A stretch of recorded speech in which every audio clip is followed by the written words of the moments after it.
함께 가자고 말씀하시네. 우리도 예수 그 길을 따라 함께 가길 원하네.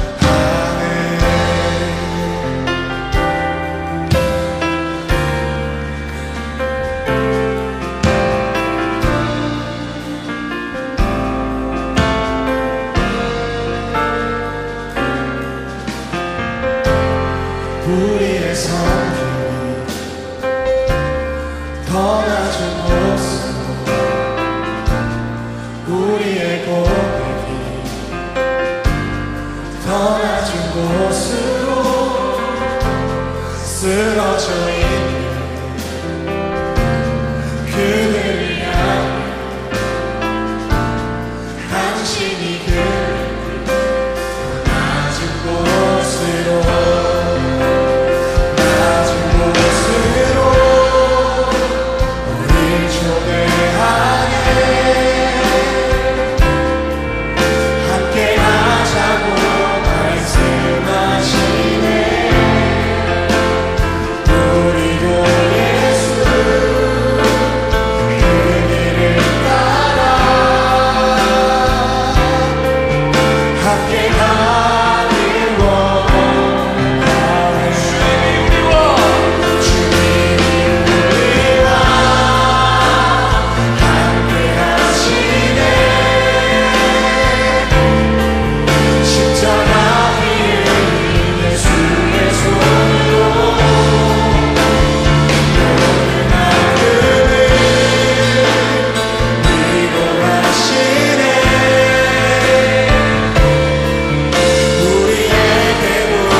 계속해서 고백합니다. 하나님 우리와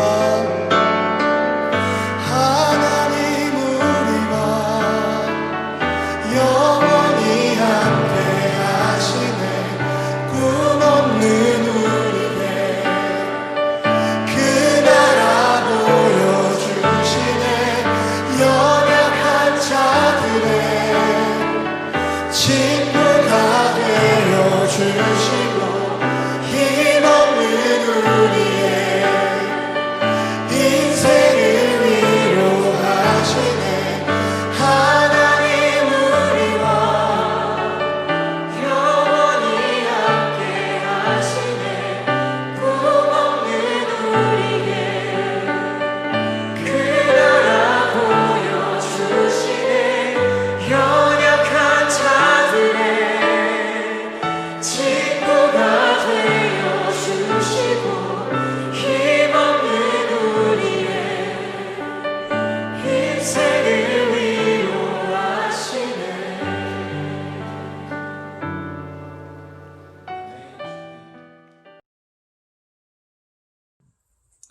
사랑과 은혜 많으신 하나님 아버지, 오늘도 주일을 맞이하여 이렇게 모여서 예배하게 하심을 감사드립니다. 하나님 아버지, 우리가 코로나로 지금 각자의 처소에서 예배를 드리고 있습니다. 우리가 모이기에 힘쓰지 못하고 이제 세상 가운데 안에 각자의 위치에서 하나님의 일들을 감당하려고 합니다. 아버지, 오늘 목사님 말씀을 통하여서 우리가 그 각자의 처소에서 하나님의 예배를 지키며, 그리고 하나님이 원하시는 그리스도인의 덕을 세워나가며 저희가 신앙생활하기 원합니다. 아버지, 저희가 지금은 떨어져 있지만 우리가 모였을 때 그 작은 하나하나의 순간들에 대한 감사함을 더 갖게 하시고, 이 코로나로 인하여서 작은 것들을 더욱더 기쁘게 저희가 누리며 감사히 하며 살아갈 수 있는 저희들이 될 수 있도록 하나님 아버지께서 우리들의 마음을 만져주시옵소서. 아버지, 이제 예배 시작하는 시간입니다. 이 시작하는 시간 동안 목사님에게 말씀의 능력을 더하셔서 우리가 그 말씀 듣고 지혜 가운데 안에 깨어서 아버지를 증거하며, 그리고 우리가 하나로 하나 되어서 협력하여 하나님의 사랑을 드러내는 교회가 될 수 있도록 아버지께서 온전히 역사하여 주옵소서. 이 모든 것들 하나님 아버지 가운데, 그 은혜 가운데, 성령 충만한 가운데 이 각자의 처소에 있는 모든 사람들이 그 은혜를 누리는 저희 반월교회 중고등부가 될 수 있도록 아버지 동행하여 주시옵소서. 아버지께서 이 모든 것들 함께 하실 것을 믿사오며 감사드리며 예수님의 이름으로 기도드립니다. 아멘. 함께 보실 하나님 말씀은 잠언 8장 17절 말씀입니다. 잠언 8장 17절 말씀 제가 봉독하겠습니다. 나를 사랑하는 자들이 나의 사랑을 입으며 나를 간절히 찾는 자가 나를 만날 것이니라. 아멘.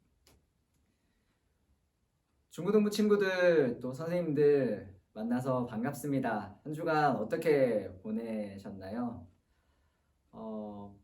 이번 주는 우리가 이렇게 영상 예배도 드리고 또 교회에서 직접 현장에서 드리는 현장 예배도 드리기로 했습니다.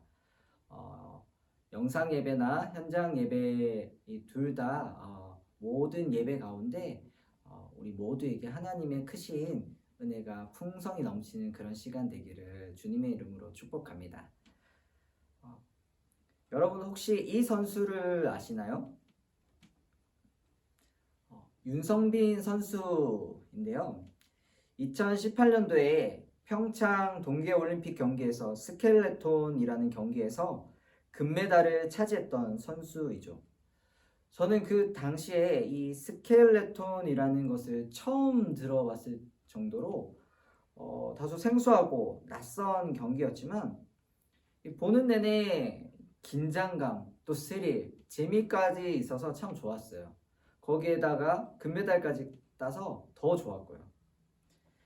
그러다가 한 기사를 보게 되었는데 뭐였냐면 이 윤성빈 선수가 금메달을 차지한 뒤에 자기가 가장 힘들었던 때를 이야기하는 내용의 기사였는데, 그때가 이 스켈레톤에 처음 입문한 직후였다라고 해요. 한번 그 기사 내용을 읽어드릴게요. 한번 잘 들어보세요. 이 윤성빈 선수가 스켈레톤을 시작한 2012년 그의 몸무게는 70kg대 초반이었습니다. 고교 3학년생이었던 이 윤성빈은 178cm의 키로 제자리 점프에서 농구 골대를 잡을 만큼 순발력이 뛰어났지만 체형은 보통 남학생 수준이었습니다. 스켈레톤과 봅슬레이, 루지 등 썰매 삼형제는 선수의 몸무게가 매우 중요한 종목입니다. 선수와 썰매를 합친 무게가 많이 나갈수록 가속력을 더 받아 기록을 단축할 수 있기 때문입니다. 그래서 고교 3학년생 윤성빈에게는 당장 이 몸무게 늘리기 임무가 생겼습니다. 몸무게 늘리기 임무. 그는 강도 높은 근력 운동을 소화하면서 하루에 8끼씩 폭식을 했다고 합니다. 그리고 매일 팔굽혀펴기를 1,000개 이상 하면서, 그리고 허벅지 근육을 단련하기 위해 240kg의 스쿼트 역기를 들었습니다. 이 윤성빈은 돌아보면 그때가 가장 힘들었던 것 같다며 거의 기절할 만큼 운동을 하면서 몸무게를 15, 16kg 늘리는 게 결코 쉬운 일이 아니다고 말했습니다. 그리고 운동량이 아무리 많아도 하루에 8끼씩 이 소화해내기는 쉽지 않아 토하고 싶을 때가 한두 번이 아니었다라고 말합니다. 이 윤성빈의 몸무게는 어느새 15kg가량 늘어 80kg대 후반에 이르렀습니다. 한때 90kg까지도 늘렸지만 86에서 87kg일 때 기록이 가장 좋아 현재 이 몸무게를 유지하고 있다라는 이런 기사를 보았습니다. 여러분, 저는 이 기사를 읽으면서 이 선수 정말 대단하다라고 생각했어요. 물론 다른 선수들도 마찬가지일 거예요. 자기의 그 부족한 부분을 보완하고 또 강화시키기 위해서 하루 8끼씩 폭식, 매일 팔굽혀펴기를 1000개 이상, 허벅지 근육을 단련하기 위해서 240kg의 스쿼트 역기를 들기. 저는 목사님은 뭐 5kg 막 들면 힘들다 할 건데 뭐 이 사람은 240kg 스쿼트 역기를 들기. 정말 이렇게 혹독하게 준비하고 또 훈련하고 노력하니까 윤성빈이라는 지금의 선수가 있을 수 있었던 것 같아요. 절대로 그냥 금메달을 따는 게 아니죠. 자기의 그 목표를 향해서, 자기의 그 꿈을 향해서 전진해 나아갔다는 겁니다. 이건 모든 사람들의 삶 속에서도 동일하게 적용이 되겠죠. 사람은 무언가를 얻으려고 하면 그 얻고자 하는 것을 위해서 나아가야 한다는 겁니다. 성취하고자 하는 것을 위해서 전진해 나가야 한다는 겁니다. 학생들의 경우를 들자면 어떤 친구가 학교에서 전교 회장이 되고 싶다 이런 마음이 있다면 어떻게 해야 될까요? 회장 선거에 나가야 되겠죠. 그래서 자기가 회장이 되고자 하는 이유와 목적을 친구들에게 분명히 전달해야 합니다. 그래야 친구들이 이 사실을 듣고 알고, 야, 이 친구가 회장이 되고 싶구나, 몰랐는데 그런 마음이 있었구나 하면서 이 친구에게 투표를 하겠죠. 잘 듣고는. 그냥 가만히 있으면 어느 누구도 이 친구를 회장으로 투표하지 않아요. 회장을 시켜주지 않습니다. 마찬가지예요. 내가 무언가를 잘하고 싶다, 내가 무언가를 얻고 싶다면 그 무언가를 위해서 노력을 해야 되고 그걸 위해서 나아가야 합니다. 마냥 가만히 있으면 절대로 자신이 원하는 무언가가 될 수도 없고 얻을 수도 없습니다. 저는 이런 관점에서 여러분들에게 오늘 말씀을 전하고 싶어요. 오늘 읽은 잠언 8장의 이 내용 전체를 읽어보면 이런 내용입니다. 이 지혜라는 것이 의인화되어 있는데 이 지혜가 사람들에게 소리를 칩니다. 뭐라고 소리를 치냐면 너희들이 지혜를 얻기 위해서 전심전력해야 한다라고 소리를 칩니다. 다시 말해서 너희가 지혜를 얻으려면 온 힘을 다해서 지혜를 찾아야 한다라고 말하는 겁니다. 오늘 우리가 읽은 이 본문의 말씀도 이렇게 말씀합니다. 나를 사랑하는 자들이 나의 사랑을 입으며 나를 간절히 찾는 자가 나를 만날 것이니라. 아멘. 만나려면 어떻게 해야 된다고요? 간절히 찾아야 한다고요. 중고등부 친구들, 이 말씀 정말 중요합니다. 우리가 지혜를 얻으려면, 지혜를 가지려면 지혜를 찾아야 합니다. 지혜를. 얼마만큼? 간절히 찾아야 한다. 간절히 찾는다는 게 무엇이죠? 뜻을 살펴보니까 부지런하게 구하다, 수고를 아끼지 않다라는 뜻인데, 즉 수고를 아끼지 않는 그 부지런함으로 힘쓰고 노력해야 한다는 겁니다. 마음의 소원을 가지고 찾는다는 의미이죠. 서두에 이 윤성빈 선수의 이야기를 했듯이 자신의 그 꿈과 그 목표를 향해 나아가려고 하면, 그것을 얻고 성취하려고 하면 간절해야 해요. 수고를 아끼지 않고 부지런하게 말이죠. 사람이 무엇인가를 찾으려고 하면, 얻으려고 하면 간절해야 합니다. 수고를 마다하지 않고 부지런하게 힘쓰고 노력해야 합니다. 그래야지 찾고 얻을 수 있습니다. 지난주에 이 고3 고등부 학생들은 이 9월 모의고사가 있었어요. 여러분, 이 9월 모의고사는 거의 수능 마지막 대비이고, 또 이 모의고사 점수가 거의 수능 당일의 점수와 별반 차이가 없다고들 그렇게 이야기를 합니다. 그 정도 참 중요한 시험이죠. 물론 지금이야 이 수능이 12월로 이렇게 미뤄져서 조금 다를 수는 있겠지만 아무튼 그렇습니다. 이번 주에 모의고사가 있다, 또는 이번 주에 학교 시험이 있다. 학교에서 모의고사와 시험을 보는데 좋은 성적을 얻으려고 하면 어떻게 해야 할까요? 반드시 수고하고 힘쓰고 노력해서 공부해야 합니다. 그래야 좋은 성적을 얻을 수 있고 좋은 결과를 맞이할 수 있습니다. 마냥 가만히 있으면 절대로 좋은 성적 얻을 수 없습니다. 목사님이 이 부분을 아주 많이 강조하는 부분이기도 합니다. 시험 기간에 놀고 공부도 안 하고 그러면 절대로 좋은 성적, 좋은 결과가 있을 수 없습니다. 이건 무슨 일이든 다 마찬가지예요. 시험을 볼 때도, 운동 경기를 할 때도, 자격증 준비를 할 때도, 직장을 구할 때도 모든 것이 다 그래요. 그냥은 절대 없습니다. 가만히 있으면 절대로 얻을 수 없어요. 마찬가지예요. 우리가 하나님을 만나려고 하면 하나님을 찾아야 한다고 말씀하세요. 간절히 그냥 하나님 만나 주시겠지 이런 생각과 마음을 가신다면 하나님 만나기 힘들어요. 물론 예외적인 경우도 있겠죠. 하지만 거의 모든 경우에는 다 부지런히 힘쓰고 찾고 노력해야 해요. 마음의 소원을 가지고 간절히 해야 찾고 얻고 만날 수 있는 거예요. 여러분, 우리가 매 주일이 되면 교회에 나와서 예배를 드렸었어요. 물론 지금은 코로나로 인해서 집에서 영상 예배로 예배를 드리기도 해요. 매주일 교회에 왔었고 예배를 드렸어요. 그럼 한번 질문해 볼게요. 주일마다 우리가 교회에 나오는 이유는 무엇이었죠? 주일마다 우리가 교회에 나왔던 이유는 무엇이었죠? 무슨 이유 때문에 우리가 그렇게 매주일마다 교회에 나왔었죠? 우리가 매주일마다 지금 영상 예배를 드리는데 이 영상 예배 왜 드리는 거죠? 이유가 뭘까요? 대체 왜? 엄마 때문에? 아빠 때문에? 목사님 때문에? 아니에요. 우리가 교회를 나오고 예배를 드리는 이유는 딱 한 가지예요. 딱 한 가지. 바로 하나님을 만나기 위해서. 살아계신 그 하나님을 만나서 그 하나님을 예배하기 위해서 교회를 나왔고 영상 예배를 드렸어요. 하나님 만나려고. 하나님 때문에 하나님. 여러분, 매주일 9시 교회 나오는 거, 9시에 일어나서 영상 예배를 드리는 거 쉽지 않아요. 정말 쉽지 않아요.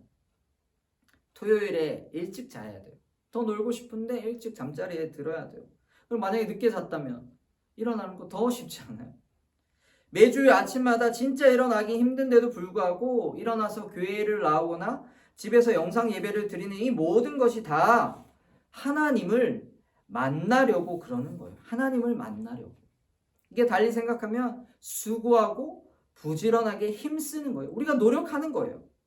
우리에게 이런 것이 필요하다는 거예요.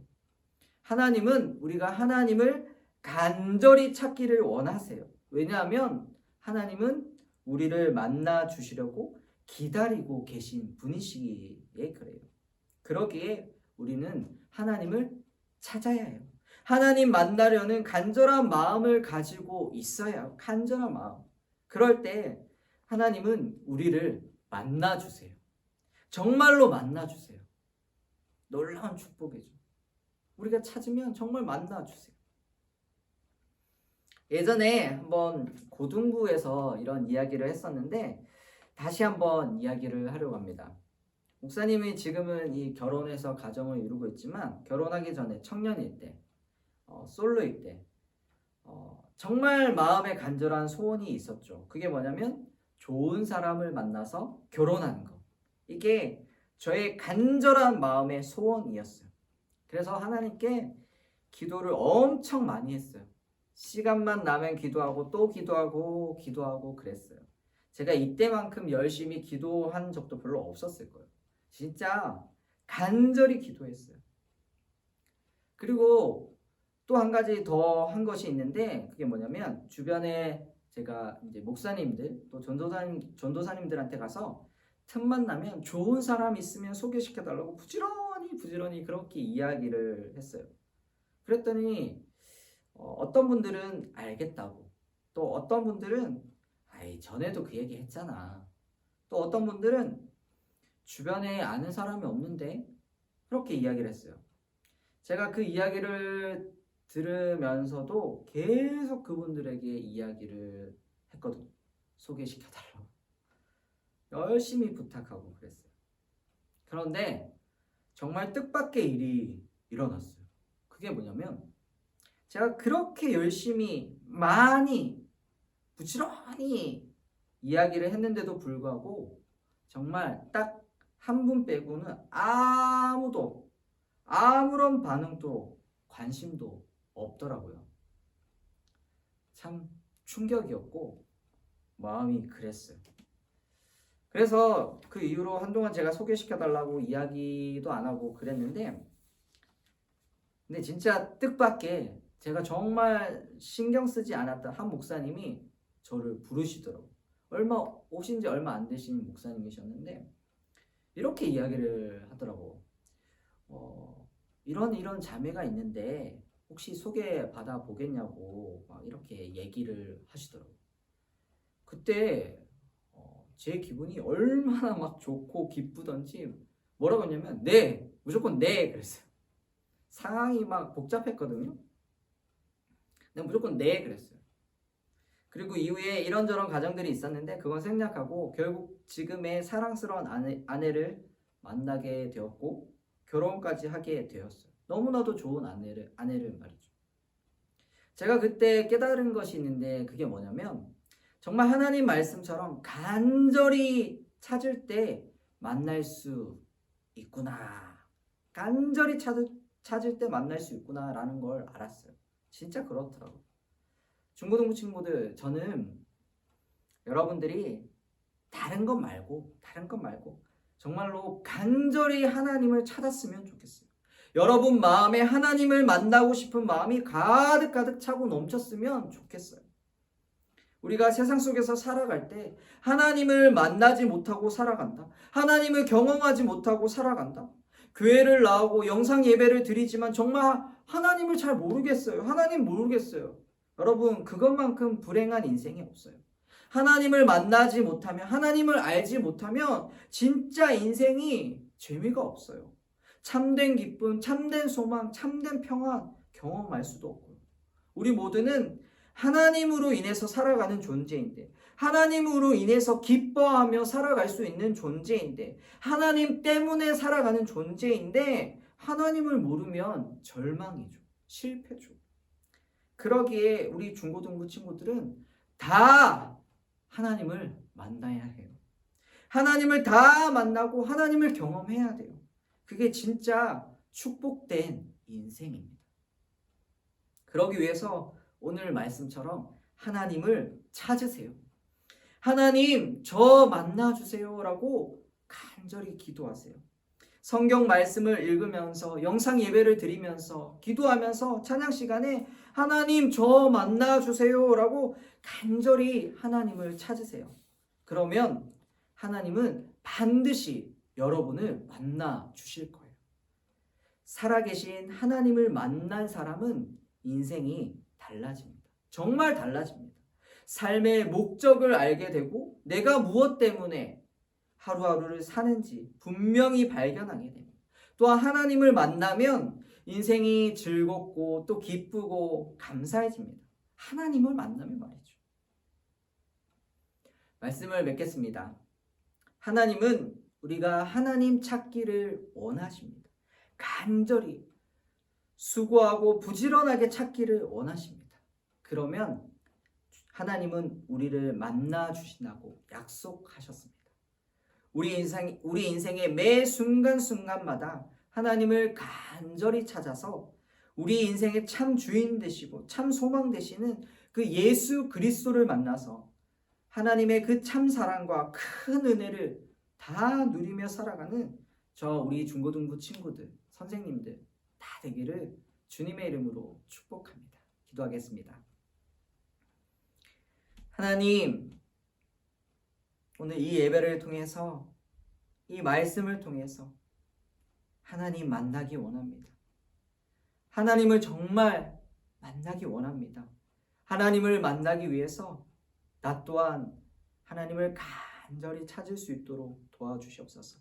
하루하루의 인생을 살아가면서 매 순간순간마다 하나님을 만나기 위해서 수고하고 부지런하게 애씀으로 하나님을 찾는 그 노력으로 하나님을 만나서 하나님이 주시는 그 은혜와 하나님이 주시는 참된 평안, 이 땅을 살아갈 소망을 다 누리며 경험하며 발견하며 살아가는 우리 인생길 될 수 있도록 주님 우리를 만나 주시옵소서. 감사드리며 예수님 이름으로 기도드렸습니다. 아멘. 이제는 주 예수 그리스도의 은혜와 하나님의 사랑과 성령님의 감화, 감동, 위로, 교통, 충만하심이 이 땅을 살아가는 매일의 삶 가운데 매 순간순간마다 하나님을 간절히 찾아서 수고하고 부지런하게 하나님을 찾아서 하나님을 만나 하나님으로 인해서 이 땅을 살아갈 소망과 위로와 참된 평안을 누리며 살아가기로 다짐하는 우리 모든 중고등부 친구들 위해, 선생님들 위해 이제로부터 영원토록 함께 있을지어다. 아멘.